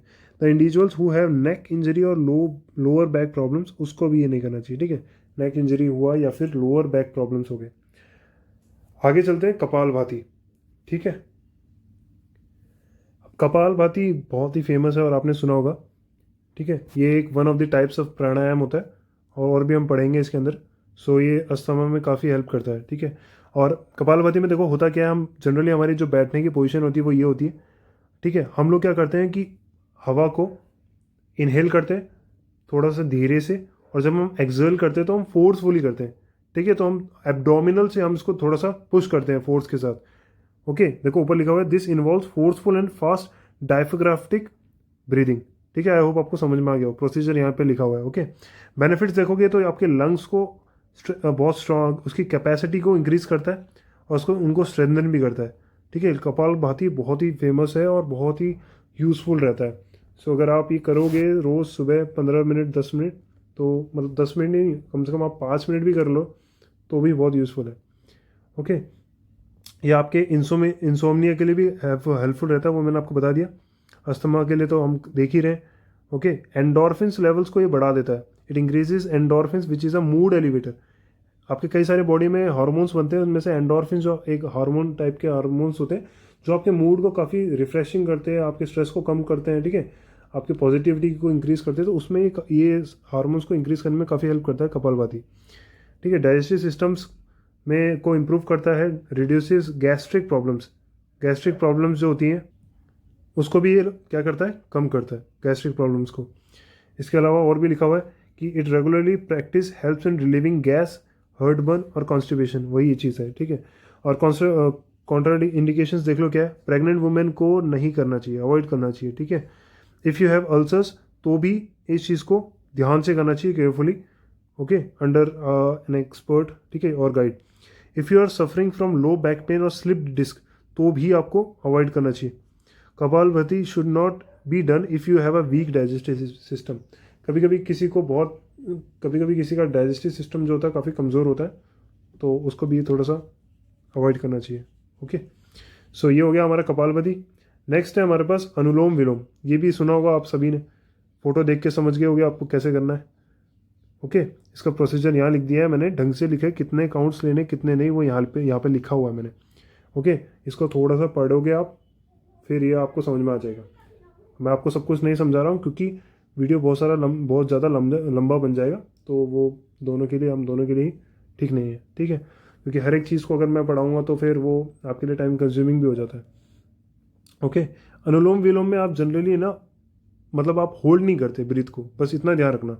दो दो होते हैं, एक होता है अनुलोम विलोम और एक होता है नादी शोधना। ठीक है, नादी शोधना वो भी एक प्राणायाम है, अनुलोम विलोम भी एक प्राणायाम है। ठीक है, शोधना, तो इसमें हम लोग होल्ड करते हैं। ठीक है, ब्रेथ को इसमें हम होल्ड नहीं करते, वो हम आगे देख लेंगे। ठीक है, अब बेनिफिट्स क्या है देखो इसके। ये स्ट्रेस को मेंटेन करने में हेल्प करता है, टेंशन को कम करता है, एंग्जाइटी को कंट्रोल करता है। ठीक है, फोकस और कंसंट्रेशन को बढ़ाता है डेफिनेटली, आपकी इम्यूनिटी को भी बूस्ट करता है ये। ठीक है, जितने भी हमारे ये ब्रीदिंग हमारे जो आसन्स होते हैं ना, जो हमारे ब्रीदिंग कंट्रोल करने वाले जितने भी हमारे आसन्स होते हैं, काफ़ी ज़्यादा बेनिफिशियल होते हैं। ओके, इन्हीं को हम लोग ये कहते हैं, जितने भी हमारे ब्रीदिंग हमारे प्राणायाम जितने भी होते हैं हम इन्हीं को बोलते हैं। ठीक है, ठीक है, it helps in improving memory and retaining information for longer periods of time. Okay, regular practice of anulom vilom improve the functioning of lungs. देखो लंग्स के लिए तो डेफिनेटली सबसे ज़्यादा इंपॉर्टेंट तो लंग्स के लिए है। ओके, और ये सोने में भी काफ़ी ज़्यादा हेल्प करता है। ठीक है, अब कॉन्ट्रा इंडिकेशन देख लो। The practice of anulom vilom is to be done only under the guidance of an expert yoga teacher. ठीक है, ये कभी कभी एक्सपर्ट योगा टीचर के अंडर ही करनी चाहिए। मतलब आप बेसिक कर सकते हो, लेकिन अगर किसी को सीरियसली करना है, मजाक में नहीं लेना है, मतलब कहने का मतलब है कि अगर आप चाहते हो कि कोई प्रॉब्लम है आपको और आपको इम्प्रूव करनी हो प्रॉब्लम, तो आपको ट्राई करना चाहिए, आपको एक्सपर्ट योगा टीचर के अंडर ही करो। इसके बाद देखोगे आप कि अगर आपने खाना खा रखा है तो आपको ये नहीं करना चाहिए। ठीक है, इसके अलावा in the beginning retaining of breath for maximum time should be avoided. ये नहीं करना चाहिए। ठीक है, आपको ब्रेथ आपको कम से कम होल्ड करना है। ठीक है, ये मैं आपको आगे समझा दूंगा। आगे चलते हैं नेक्स्ट, हाइपरटेंशन। अब देखो हमारे 3 पार्ट हो गए, ओबेसिटी, डायबिटीज़, अस्थमा। अब आ गया हमारे पास हाइपरटेंशन। हाइपरटेंशन क्या होता है देखो, हाइपरटेंशन सिंपल सी चीज़ है, it is nothing but high blood pressure. दो होते हैं हमारे पास, एक होता है हाइपोटेंशन और एक होता है हाइपर। हाइपर मतलब ज़्यादा, हाइपो मतलब कम। ठीक है, हमारा ब्लड प्रेशर बढ़ जाना, that is called hypertension. Okay, so अगर कोई नॉर्मल जो आपका ब्लड प्रेशर होता है वो कितना होता है, ये वो इतना होता है 120/80। 120 जो होता है आपका सिस्टोलिक होता है, और 80 जो होता है आपका डायस्टोलिक होता है। ये सिस्टोलिक डायस्टोलिक क्या होता है, सिस्टोलिक होता है मतलब जब आपका हार्ट कॉन्ट्रैक्ट करता है ना, जब वो खिंचता है तब प्रेशर क्या बनता है, वो होता है आपका सिस्टोलिक प्रेशर। और जब वो रिलैक्स करता है that is called your diastolic pressure. ठीक है, तो ये होता है 120/80 एक नॉर्मल आदमी का। और अगर ये 149/90 से थोड़ा ऊपर जाता है दैट इज़ कॉल्ड हाइपरटेंशन या फिर हाई ब्लड प्रेशर। होप आपको समझ में आ गया हो। और ये जो हाई ब्लड प्रेशर है, क्या ब्लड प्रेशर किस चीज़ का, ब्लड का है। और कहाँ पे, जो हमारे हमारे बॉडी के अंदर जो आर्टरीज होती है उसकी वॉल पे जो प्रेशर मारता है या फिर जो लगाता है प्रेशर हमारा ब्लड, दैट इज़ कॉल्ड हमारा ब्लड प्रेशर। ठीक है, आई होप आपको समझ में आ गया। ओके, सो हाइपरटेंशन क्लियर है। अब चलते हैं आसन पे। ताड़ासन हो गया सबसे पहला। ताड़ासन देखो, ये तो कई बार किया होगा किसी ने। देखो हमने पहले एक आसन पढ़ा था, ठीक है, उसमें हमने हाथ को सिर्फ ऊपर रखा था, लेकिन हमने जो हमारे पैर है वो शायद पवन मुक्त आसन था, शायद नहीं, पवन मुक्त आसन नहीं था, वो दूसरा था। उसमें आपके जो हाथ हैं वो स्ट्रेट ऊपर है, लेकिन जो आपके लेग्स है वो स्ट्रेच नहीं थे। यहाँ पे आपको एंकल्स को स्ट्रेच करना होता है। ठीक है, that is called your tadasana. Okay, इसका प्रोसीजर बड़ा सिंपल सा है। ठीक है, बेनिफिट्स देखोगे तो ये फिजिकल और मेंटल बैलेंस लाने में हेल्प करता है, ओबेसिटी को कम करता है, कॉन्स्टिपेशन को ठीक करता है, डाइजेस्टिव प्रॉब्लम्स को ठीक करता है। ठीक है, सियाटिका में हेल्प, सियाटिका की प्रॉब्लम्स को कम करता है। ठीक है, सियाटिका वही मैंने बता दिया था आपको, दैट इज सियाटिक नर्व में प्रॉब्लम होना। इसके अलावा देखोगे it is an excellent asana for those who wants to enhance their height बढ़ाने में सबसे यूजफुल आसन जो होता है वो यही होता है। It is beneficial for treating hypertension. Okay, तो ये हो गया हमारा पहला आसन। और इसके कॉन्ट्रा इंडिकेशन देखोगे तो अगर किसी का लो ब्लड प्रेशर है तो उसको नहीं करना चाहिए, हाई वालों को करना है। ठीक है, उनको प्रॉब्लम है, उनको ट्रीट करने के लिए। अगर किसी का ज़्यादा ही लो है पहले से, तो उसको ये नहीं करना चाहिए। ठीक है, क्योंकि ये लो करने में ही तो हेल्प करता है। इन केस ऑफ हेडेक्स और इंसोमनिया यू शुड अवॉइड। ठीक है, इसमें भी अवॉइड करना चाहिए इंसोमनिया, और अगर आपको हेडेक है और अगर किसी का ब्लड सर्कुलेशन में प्रॉब्लम है, individuals who suffer from blood circulation problems such as faulty valves should not be perform this asana. ठीक है, सो ये हो गया आपका ताड़ासन। ठीक है, नेक्स्ट चलते हैं वज्रासन। ये वज्रासन मैंने आपको पहले बता दिया। ओके, इसके अलावा पवन मुक्तासन, ये भी मैं आपको पहले बता चुका हूँ। 3 आसन हो गए हमारे इसके हाइपरटेंशन के। चौथा आ गया अर्ध चक्रासन। देखो चक्रासन तो था हमारी बॉडी जिसमें हमारा पूरा नीचे तक जाता है, यहाँ पे हार्ट टच होते हैं, लेकिन अर्धा मतलब होता है हाफ। इसका मतलब होता है हाफ। ठीक है, तो यहाँ पे हम हाफ यहीं पे आके रुक गए हम लोग। ठीक है, तो ये दैट इज कॉल्ड अर्ध चक्रासन। ठीक है, इसका प्रोसीजर सिंपल सा है, यहाँ पे लिखा है। अब इसके बेनिफिट्स देख लो। It helps to make ankles, thigh, shoulders, chest, spine and abdomen stronger, right. इसके अलावा आपके स्ट्रेस और टेंशन को कम करता है, डाइजेशन को ये बढ़ाता है। ठीक है, मेंस्ट्रुअल डिसऑर्डर्स को ये ठीक करने में हेल्प करता है।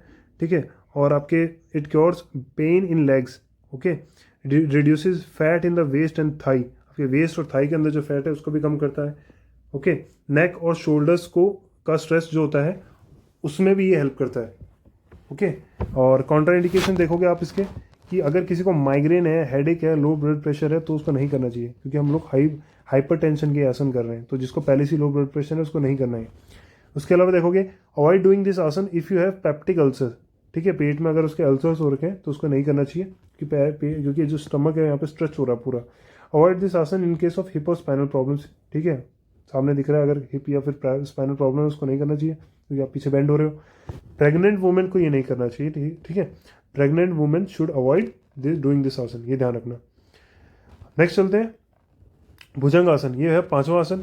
भुजंग आसन हम पहले ही कर चुके हैं। ठीक है, सो ये इसके 5 आसन हो गए, और एक और लास्ट बच जाता है शवासन है।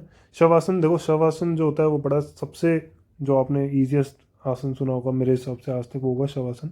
और यही आसन सबको पसंद है कि कहीं लेट जाऊँ मैं आराम से, इसमें लेटना ही होता है, लेकिन लेटना अलग चीज़ होती है और शवासन करना थोड़ा सा अलग होता है। ठीक है, जब आप शवासन करते हो तो चीज़ें काफ़ी ज़्यादा इसमें इंपॉर्टेंट रहती है, क्योंकि आपको ये बहुत सारी चीज़ों में बेनिफिट करता है। जैसे आपका नर्वस सिस्टम है उसको स्ट्रेंथन करता है। ठीक है, आपके हाई ब्लड प्रेशर को कम करता है। ठीक है, लेटते टाइम हमारे दिमाग बहुत सारा चलता है, बहुत ज़्यादा तेज हमारा दिमाग चलता है, हम बहुत कुछ सोचते हैं, टेढ़ा मेढ़ा लेटते हैं। लेकिन यहाँ पे हम एकदम स्ट्रेट लेटते हैं, आपके हाथ एकदम खुले रहते हैं सामने की तरफ। तो ये आपकी माइंड और आपके बॉडी को बहुत, माइंड और बॉडी की जो टेंशन होती है उसको रिलीव करता है। ठीक है, इसके बाद देखोगे कि साइकोसोमैटिक प्रॉब्लम्स को ठीक करता है। ओके, और कार्डिक प्रॉब्लम्स को हेल्प करता है। तो आप देख रहे हो कि कितने सारे बेनिफिट्स हैं हमारे इसके।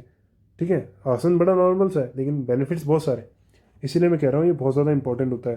कई बार आपके एनर्जी लेवल्स को बढ़ा देता है, आपका ब्लड प्रेशर यही कम करता है। जब आप रिलैक्स होगे तभी तो आपका ब्लड प्रेशर कम होगा, राइट। इसके कॉन्ट्रा इंडिकेशंस कुछ भी नहीं है। ठीक है, इसके कॉन्ट्रा इंडिकेशन कुछ भी नहीं है, जिसको कुछ भी प्रॉब्लम हो वो कर सकता है। हाँ, बस ऐसा कुछ ना हो कि अगर वो लेट रहा है तो उसको दर्द हो रहा है, तकलीफ हो रही है, तब नहीं करना चाहिए। ओके, सो ये हो गया आपका शवासन। अब चलते हैं आगे, नादी शोधना प्राणायाम। मैंने आपको पीछे बताया था कि नादी शोधना एक प्राणायाम है, उसमें हम लोग ब्रेथ को क्या करते हैं, होल्ड करते हैं। ठीक है, जब भी हम बैठते हैं इसके अंदर अनुलोम विलोम के अंदर भी हम शायद यही करते हैं कि हम लोग इसमें जब पोजीशन लेते हैं बैठने की, उसमें हम एक मुद्रा लेते हैं। ठीक है, उस मुद्रा का नाम होता है हमारा जनाना मुद्रा। ठीक है, जो आपके हैंड की स्टाइल्स दिख रही है आपको, किस तरीके से आपने फिंगर्स को स्ट्रेट किया हुआ है, बेंड किया हुआ है, तो ये होता है जनाना मुद्रा। ठीक है, ये अगर किसी को डिटेल में पढ़ना है तो बताना, मैं नेक्स्ट वीडियो में या फिर अलग से बता दूँ। ओके, सो ये मैंने इसका पूरा प्रोसीजर यहाँ पे लिखा हुआ है। ठीक है, अब बेनिफिट्स देख लो। It clears and releases toxins, जितने भी हमारे टॉक्सिन्स हैं बॉडी के अंदर, खराब जो हमारे टॉक्सिन्स हैं वो सारे उनको सही करता है, साफ करता है और रिलीज करता है उनको अपनी उनकी जगह से, और मतलब इम्प्रूव करता है, मतलब कम करने के साथ इम्प्रूव करता है। ठीक है, बॉडी को। उसके बाद रिड्यूसेस स्ट्रेस एंड एंग्शियसनेस। ठीक है, और आपके हार्मोन्स को बैलेंस रखता है, सोलर और लूनर एनर्जीज को बैलेंस रखता है, enhances the ability to concentrate. So आपकी जो कंसंट्रेशन पावर है उसमें बहुत ज़्यादा ये हेल्प करता है इनहेंस करने में। ओके, कॉन्ट्राइंडिकेशन देख लेते हैं। It should be avoided in case of high water and heart problems, high anxiety या नर्वसनेस। ठीक है, अगर किसी को हर्ट प्रॉब्लम्स है, ठीक है, हाई एंग्जाइटी है या नर्वसनेस होती है, तो उसको ये अवॉइड करना चाहिए। इसके अलावा मेंस्ट्रुएशन में ये अवॉइड करना चाहिए। ठीक है, जब गर्ल्स का या वुमेन्स का जब मेंस्ट्रुअल साइकिल चल रहा होता है, ठीक है, एक मंथ के एंड के आसपास, that is your 28 to 29 days के आसपास, तब इसे अवॉइड करना चाहिए। Avoid its practice if your sinuses are blocked. ठीक है, avoid it in case of cold and fever. ठीक है, तो इन चीज़ों का आपको ध्यान रखना है, ये कॉन्ट्रा इंडिकेशन है जो आपको ध्यान रखने हैं। ठीक है, सो क्योंकि क्वेश्चन आता है कॉन्ट्रा इंडिकेशंस का। ठीक है, कॉन्ट्रा इंडिकेशंस बताओ। ओके, नेक्स्ट चलते हैं शीतली प्राणायाम। ठीक है, ये प्राणायाम भी ब्रीदिंग वाला ही है। ठीक है, जितने भी हमारे आसन्स होते हैं उनको, मतलब आसन्स नहीं बोलते इनको, हम प्राणायाम बोलते हैं। ठीक है, प्राणायाम बोलते हैं जितने भी होते हैं। ठीक है, जितने भी हमारे ब्रीदिंग एक्सरसाइजेज हैं, जितने भी, उसको हम प्राणायाम बोलते हैं। मैंने आपको पहले बताया था, उसी में से एक है शीतली प्राणायाम। ठीक है, इसमें देखो क्या करते हैं हम, ध्यान से देखोगे अगर आप फोटो में, तो यहाँ पे देखो टंग को है ना, टंग को जो है हमने, मतलब एक जैसे एक पाइप होता है वैसे हमने उसको फोल्ड कर रखा है। ठीक है, तो जब हम इसमें ऐसा शेप बना के हमारा टंग का हम ब्रीद इन करेंगे तो हमें काफ़ी कोल्ड सेंसेशन आता है। आप करके देखना, ट्राई करके देखना, काफ़ी कोल्ड सेंसेशन आता है। तो ये चीज़ है जो आपको हाइपरटेंशन में काफ़ी ज़्यादा हेल्प करती है। मतलब हाइपरटेंशन में आपको कम करने में, आपका जो हाई ब्लड जो हमारा प्रेशर है उसको कम करने में हेल्प करता है। ठीक है, तो ये इसका प्रोसीजर मैंने यहाँ लिख दिया। ठीक है, कूलनेस प्रोवाइड करता है आपकी पूरी बॉडी में, इनर पूरी बॉडी में, थ्रोट से लेते हुए बॉडी के एब्डोमिनल पार्ट तक। ठीक है, बेनिफिट देखोगे कि इन disease pertaining to throat and spleen में कोई प्रॉब्लम है उसमें बेनिफिशियल रहता है। इंडाइजेशन को क्योर करता है। ठीक है, थर्स्ट और हंगर को भी कंट्रोल करता है। कई बार है ना, ये एक्सरसाइज करने से ना आपकी प्यास थोड़ी कम हो जाती है, आप करके देखोगे तब आपको समझ में आएगा। ठीक है, लोअर्स ब्लड प्रेशर, आपके ब्लड प्रेशर को कम करता है, वही क्योंकि हम हाइपरटेंशन के देख रहे हैं आसन और प्राणायाम। ठीक है, आपके ब्लड को प्योरीफाई करता है। ठीक है, ये तो है इंपॉर्टेंट। कॉन्ट्राइंडिकेशन देख लो भाई। ठीक है, अगर आपको अस्थमा है, तो अस्थमा क्या है, एक तरीके से ब्रीदिंग डिसऑर्डर ही है ना, प्रॉब्लम है, मैं कहने का मतलब है ना। तो अस्थमा है। ठीक है, ब्रोंकाइटिस है। ब्रोंकाइटिस मैंने आपको बताया था, लंग्स के अंदर ब्रोंकियोल्स होते हैं, उसके अंदर जो भी प्रॉब्लम होती है, जहाँ पे हमारा एक्सचेंज ऑफ गैसेज होता है, CO2 और ऑक्सीजन का। ठीक है, तो वहाँ पे प्रॉब्लम हो जाना, दैट इज कॉल्ड ब्रोंकाइटिस। ठीक है, रेस्पिरेटरी डिजीज, जितनी भी रेस्पिरेटरी डिजीजेज होती है हमारी, तो अगर किसी को है वो, तो उसको अवॉइड करना चाहिए ये चीज़। ठीक है, लो ब्लड प्रेशर और कॉन्स्टिपेशन वालों को तो बिल्कुल करना है। लो ब्लड प्रेशर को तो मैंने बताया था आपको, हम लोग यहाँ पे हाई ब्लड प्रेशर को कम कर रहे हैं। जिसका पहले से लो होगा उसको नहीं करना है। ठीक है, अब आगे लास्ट पार्ट हमारे वीडियो का या हमारे चैप्टर का, that is called back pain. Back pen देखो भाई, सिंपल सी चीज़ है, हमारे बैक में अगर पेन हो रहा है that is called back pain.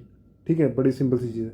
लेकिन ये बैक जो होता है, जनरली हम यहाँ पे जब बैक पेन बोलते हैं तो ये हमारा लोअर बैक पेन हम काउंट करते हैं यहाँ तक का। ठीक है, जो आपके हमारे जो जितने भी हमारे बैकबोन के हमारे बोन्स हैं, जिसे हम वर्टिब्रास कहते हैं, तो उसमें हम नीचे आते हैं, हमारा लंबर रीजन जिसे हम कहते हैं, लंबर रीजन और सैक्रल, या फिर हम कह सकते हैं कि देखो यहाँ पे लिखा होगा मैंने, the pain which is felt in the back usually originates from the bones, joints और मसल नर्व्स। ठीक है, किसी में भी हो सकता है, ये बोन्स में हो सकता है, आपके मसल्स में हो सकता है, नर्व्स में हो सकता है। ठीक है, और यहाँ पे लिखा है देखो, it may be cervical, thoracic, lumbar. ठीक है, मतलब आपके सर्विकल रीजन में भी हो सकता है, थोरैरिक में भी हो सकता है और लंबर रीजन में भी हो सकता है। ये डिविजन्स ऑफ वर्टिब्रास होते हैं, हमारे 5 मेन डिविजन्स है, ठीक है। उसके बारे में आपको फिर कभी बताऊंगा आराम से। टोटल 33 बोन्स होती हैं हमारे पास, ठीक है, जो कि आगे एज के साथ कम हो जाती है, ठीक है, क्योंकि जुड़ जाती हैं वो एक काउंट करने लगते हैं, हम जुड़ नहीं जाती, हम 3 या 4 या 5 को हम फिर एक काउंट करने लगते हैं, जिससे कि ये थोड़ी कम हो जाती है, ठीक है। तो हम आगे किसी एक वीडियो में आपको बताऊंगा पूरी बोन्स के बारे में, ठीक है। इसके बाद अलावा देखोगे बैक पेन में result owing to bad personal health habits, personal risk factor, जो भी देखो इस तरीके की चीज़ें रखता है, मतलब बुरी आदतें रखता है ना, खेलता कूदता थोड़ा कम है और थोड़े उल्टी सीधी हरकतें ज़्यादा करता है, तो उसको कई बार बैक पेन हो जाता है, ठीक है। जैसे और जो खास करके जो ओवरवेट होते हैं ना, उनको कई बार होता है, ठीक है। लैक ऑफ फिजिकल एक्टिविटी रखोगे तो डेफिनेटली होगा, लैक ऑफ फ्लेक्सिबिलिटी रखोगे तो भी होगा, ठीक है। और एक्सेसिव स्मोकिंग के कारण भी हो जाता है, ठीक है। तो ये भी आपको ध्यान रखना है कि फ्यूचर में अगर आप ऐसी हैबिट्स को पालते हो तो ये इन चीज़ों के लिए भी रेडी रहना, ठीक है। आई होप आपको समझ में आ गया हो। अब चलते हैं आसन देख लेते हैं कौन कौन से बैक पेन को ठीक करने के आसन आते हैं। ताड़ासना ये हम पहले बता चुके हैं, बड़ा सिंपल सा आसन है, ठीक है, ये इसमें काम आता है। दूसरा है अर्ध मत्स्येंद्र आसन, ये भी मैंने आपको बता दिया है, ये भी इसमें काम आता है। तीसरा है वक्र आसन। वक्र आसन देखो इस तरीके से किया जाता है, बड़ा नॉर्मल सा है और ये बैक पेन में काफ़ी ज़्यादा हेल्पफुल रहता है। इसका प्रोसीजर यहाँ पे लिखा है लेफ्ट साइड में। बेनिफिट्स देख लो, ये आपके बोथ स्पाइनल कॉर्ड और नर्वस सिस्टम को इम्प्रूव करता है। इसके अलावा डायबिटीज़ को कंट्रोल करता है, उसमें भी हेल्प करता है। किडनीज को स्ट्रांग बनाता है, ठीक है। क्रॉनिक बैक पेन और शोल्डर पेन को ठीक करता है, वही मैंने आपको बताया ना, हम उसी उसी के लिए मैंने पढ़ रहे हैं इसको। इसके अलावा it gives relief in stiffness of vertebra, जो आपके पीछे वर्टिब्रास होते हैं जितने भी, ठीक है, 33, उनको उनकी स्टिफनेस को ही कम करता है, रिलीफ देता है उसमें, ठीक है। और बेली फैट तो कम करता है, क्योंकि आप यहाँ से जिस तरीके से आप यहाँ पे रोटेट हो गए तो आपके ये बेली फैट को कम करता है, क्योंकि वहाँ पे फैट बर्न होता है, ठीक है। कॉन्ट्रा इंडिकेशन देख लो, avoid this asana in case of high blood pressure के टाइम पे इसको अवॉइड करो, ठीक है। पेप्टिक अल्सर्स किसी को हो रहे हैं तो उसको अवॉइड करना चाहिए। इसके अलावा आप देखोगे कि सीरियस बैक इंजरी जिसको है, कोई ज़्यादा ही सीरियस बैक इंजरी है, ठीक है, बैक पेन अलग है, बैक इंजरी अलग है, ओके, सो उसको भी ये डेफिनेटली अवॉइड करना है। अब चलते हैं आगे। फोर्थ है शला भ आसना। बड़ा ये सिंपल सा आसन है, आपने ये देखा होगा कई बार करते हुए स्कूल्स में, या फिर किसी न किसी को देखा होगा करते हुए। सो इसका प्रोसीजर यहाँ पे लिखा है लेफ्ट साइड पे, ठीक है। बेनिफिट्स देख लो, ये इसका इमेज देख लेना, इमेज से आपको समझ में आएगा कैसे करते हैं। सो अगर आप एग्जाम में जाओगे याद करके तो आपको इमेज ध्यान में रहेगी कि कैसे था ये आसन। एक बार आपको आसन याद आ गया कि कैसे था तो आप उसके प्रोसीजर तो बना के लिख ही लोगे इजीली, ओके। बेनिफिट्स देख लो, बेनिफिट्स आपको जनरली वही याद रखना है कि ये किस किस कैटेगरी का आसन है। ओबेसिटी का है, डायबिटीज़ का है, अस्थमा का है, कई सारे आसन ऐसे हैं जो ओबेसिटी में भी है, डायबिटीज़ में भी है, हाइपरटेंशन में भी है। सो आपको लिमिटेड ही याद रखने हैं। अगर आप ऐसे आसन याद करोगे तो मोर देन 92 आसन हैं, ठीक है, योगा में, और भी बहुत सारे, लेकिन मेजर आसन 92 से भी ज़्यादा है। तो हमें जितने पढ़ने हैं वो अराउंड है 12 to 15 कह सकते हो आप, उतने ही हमको पढ़ने, ओके। अब देखते हैं बेनिफिट। वो है माइल्ड सियाटिका, वो मैंने आपको बता दिया, स्लिप डिस्क में हेल्प करता है, सियाटिका में हेल्प करता है। इसके अलावा इट इम्प्रूव पोस्चर को तो इम्प्रूव करता ही है, ठीक है ना, ये उसमें हेल्प करेगा जो आपके स्पाइनल आपके कर्वेचर के जो डिसऑर्डर्स होते हैं, या फिर जो भी आपके पोस्चर डिफेक्टिव्स हैं वहाँ पे हेल्प करेगा। इसके अलावा इट स्टिमुलेट्स एब्डोमिनल ऑर्गन्स, ठीक है, और स्ट्रेस को कम करता है, ठीक है, लोअर बैक पेन को कम करता है, ठीक है, और कॉन्स्टिपेशन को भी हेल्प करता है। कॉन्ट्रा इंडिकेशन देखोगे, people with a weak spine should avoid this asana, ठीक है, जिसका कोई थोड़ा वीक स्पाइन थोड़ा वीक है, ठीक है, उसको अवॉइड करना चाहिए, जल्दी पेन हो जाता है उसको, वो थोड़ा सा अवॉइड करना चाहिए। The individuals with a week heart, high blood pressure and coronary problems should avoid this asana, ठीक है, उसको भी ये अवॉइड करना चाहिए, ठीक है। कोरोनरी हमारी एक वेन होती है जो हार्ट के पास पाई जाती है, ठीक है। It is the only vein which supplies pure blood to heart, ठीक है। तो वहीं के जितने भी किसी को कोई प्रॉब्लम है, हाई ब्लड प्रेशर या फिर हार्ट की कोई प्रॉब्लम है, तो उसे ये नहीं करना चाहिए, ठीक है। आगे लास्ट है हमारे पास, शायद लास्ट ही है, भुजंग आसन, ये हम ऑलरेडी कर चुके हैं, तो ये भी इसमें आता है बैक पेन में, ठीक है। So thank you so much, I hope आपको ये समझ में आ गया हो, ठीक है। अब एक इम्पॉर्टेंट चीज़ रह गई है, अभी प्लीज़ वीडियो बंद मत करना। एक इम्पॉर्टेंट चीज़ जो रह गई थी, देखो 4-5 आसन हैं जो आपके मतलब कॉमन नेम पूछे जाते हैं, ठीक है, वो एक बार मैं आपको बता देता हूँ, ठीक है। सबसे पहले हम लिख लेते हैं यहाँ पे, सबसे पहला है भुजंग आसन, भुजंग आसन, ठीक है। उसके बाद है हमारे पास मंडूका आसन, नेक्स्ट है हमारे पास हला आसन।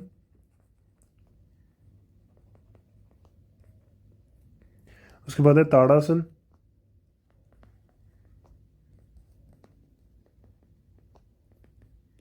उसके बाद है हमारे पास धनुरासन।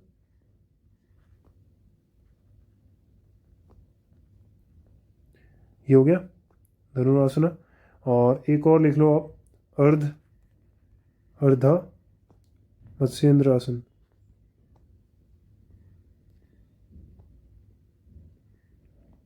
ओके, और लास्ट एक और है मत्स्येंद्र आसन।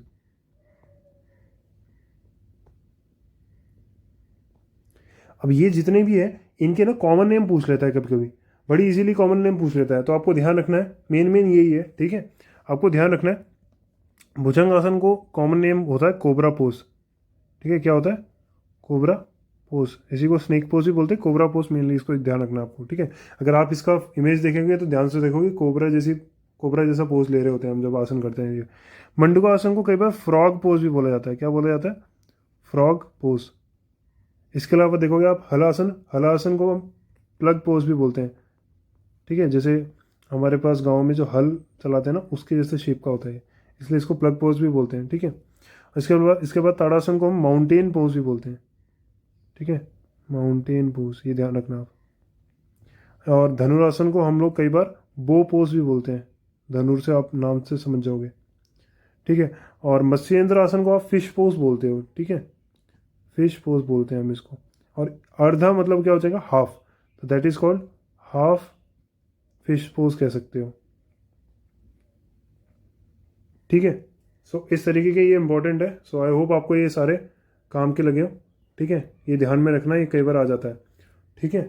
So thank you so much यहाँ तक वीडियो देखने के लिए। आई होप आपको चैप्टर समझ में आ गया हो। बस इतनी ही चीज़ें हैं इसके अंदर। और भाई अगर वीडियो पसंद आई है तो ज़रूर एक कमेंट कर देना कि कैसी लगी आपको वीडियो। और अगर कोई डाउट है, कोई भी प्रॉब्लम है, तो आप डेफिनेटली पूछ लो यार, बिंदास होकर पूछो, कोई दिक्कत नहीं है। और अगली वीडियो में मैं उस क्वेरी को सॉल्व कर दूंगा। और पूरा हमारी सीरीज चल रही है फिजिकल एजुकेशन की, उसको कंप्लीट करेंगे हम लोग। आज ही 3rd चैप्टर हमारा कंप्लीट हो गया है। और इसके अलावा भाई लाइक शेयर सब्सक्राइब ज़रूर कर देना, वापस बोल रहा हूँ, क्योंकि हमारे पास एक छोटा सा टारगेट है 50 लाइक्स का, और हमारे पास 500 सब्सक्राइबर्स का, ठीक है। छोटा सा टारगेट है, इसको अचीव करने में हेल्प करवाओ, ठीक है। और मिलता हूँ मैं आपसे अगली क्लास में। और हाँ, टेलीग्राम ग्रुप प्लीज़ ज्वाइन कर लेना, ठीक है। यहाँ पे देखो मैंने लिखा हुआ है टेलीग्राम ग्रुप, आपको लिंक जो है डिस्क्रिप्शन में मिल जाएगा। उसमें मैं नोट्स वगैरह हम डाल देते हैं। कोई भी क्वेश्चन पेपर हुआ, प्रीवियस पेपर हुआ, आपके अपडेट हुआ, कोई भी अपडेट होता है, और सारी वीडियोज़ के लिंक वहाँ पर जाते हैं, ठीक है। तो आपको कोई भी अपडेट मिल जाएगा तो वहीं मिल जाएगा, ठीक है। कोई डाउट हो तो आप कमेंट में बताओ, ठीक है। तब तक मैं मिलता हूँ आपसे अगले वीडियो में, ठीक है। Okay, see you in the next one. Bye bye. तब तक सारे नवरात्रि एंजॉय करो, ठीक है। जिनके आसपास रामलीला है वो रामलीला देख के आओ, और जो गरबा खेलते हो गरबा भी खेलो। Okay, see you in the next one. Bye bye.